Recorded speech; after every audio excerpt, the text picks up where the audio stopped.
इसको मैं इसलिए बता दे रहा हूं भैया, ताकि आप जो बार बार कमेंट करते रहते हैं वह कमेंट आप ना करें, है ना। आप बार बार कमेंट करते हैं कि सर इसके बारे में बता दीजिए, ये ईसा ईसवी वगैरह हम नहीं जानते। हमारे बहुत सारे ऐसे साथी होंगे जिनको अभी भी नहीं पता होगा, तो भाई बता देते हैं। बताने में कहा जा रहा है, कुछ नहीं जा रहा है। देखिए, अगर आपको कहीं भी बीसी लिखा हुआ मिल जाए तो समझ जाना क्या कहा जा रहा है, बी फॉर क्राइस्ट। क्या कहा जा रहा है, बी फॉर क्राइस्ट।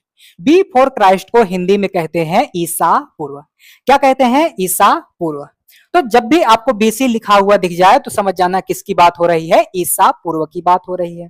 और अब अगर आप नई किताबों को देखोगे, आज वर्तमान की किताबों को देखोगे, तो उनमें लिखा हुआ आपको मिल जाएगा बीसीई। क्या लिखा हुआ मिल जाएगा, बीसीई, यानी कि बी फॉर कॉमन एरा। क्या, बिफोर कॉमन एरा। तो अगर बीसीई लिखा है तब भी आप समझ जाना किसकी बात हो रही है, ईसा पूर्व की ही बात हो रही है। समझ में आ गई बात। चाहे आपको बीसी लिखा हुआ मिल जाए, बी फॉर क्राइस्ट लिखा हुआ मिल जाए, या बीसीई लिखा हुआ मिल जाए, है ना, बी फॉर कॉमन एरा लिखा हुआ मिल जाए, तो समझ जाना किसकी बात हो रही है, ईसा पूर्व की बात हो रही है। किसकी बात हो रही है, ईसा पूर्व की बात हो रही है। समझ में आ गई होगी बात। फिर आप देखते हो कहीं कहीं एडी लिखा हुआ होता है। क्या लिखा हुआ होता है, एडी। एडी का मतलब होता है एना डोमिनी। एना डोमिनी दो लैटिन शब्दों से मिलकर बना हुआ है, जिसका हिंदी में अर्थ होता है ईस्वी। क्या अर्थ होता है, ईस्वी। तो जहां कहीं भी एडी लिखा हुआ मिल जाए तो समझ जाना किसकी बात हो रही है, ईस्वी की बात हो रही है। और आप वर्तमान में देखोगे, जो नई किताबें आ रही हैं उसमें देखोगे, या कई सारे ऐसे विद्वान हैं, या कभी कभी एडी ना लिखकर सीई लिख दिया जाता है।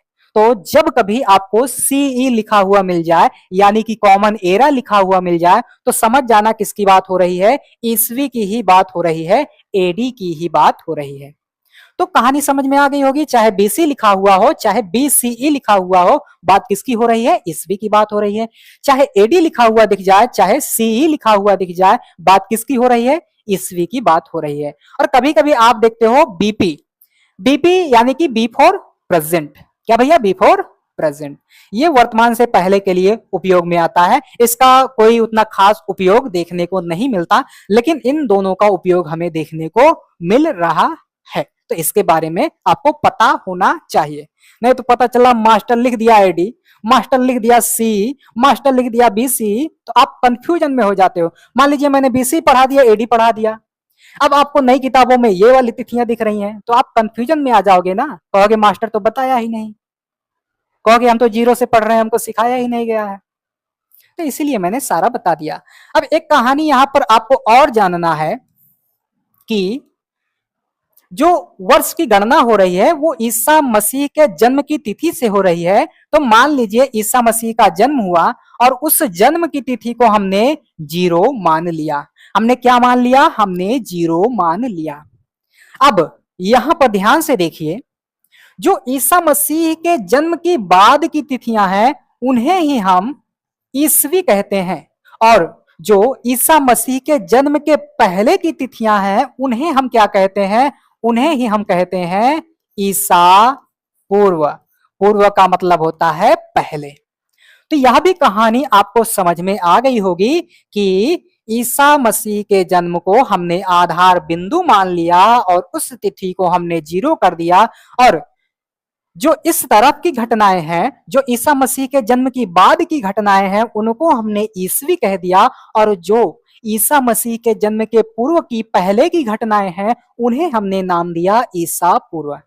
तो इतना मेरा बताने का यही उद्देश्य था कि आपको कहानी अच्छे से समझ में आ जाए। यहां आपको बस इतना ही जानना था। यहां आप इतनी कहानी जानकर आसानी से आगे बढ़ सकते हो। और यहां से अगर क्वेश्चन पूछा जाएगा तो क्वेश्चन यही एक पूछा जा सकता है कि ईसाई धर्म के प्रवर्तक कौन है, तो आपको ईसा मसीह कहना है। यहां कुल से जो ये पढ़ाया गया है यहां से क्वेश्चन ना आएगा, नहीं आएगा।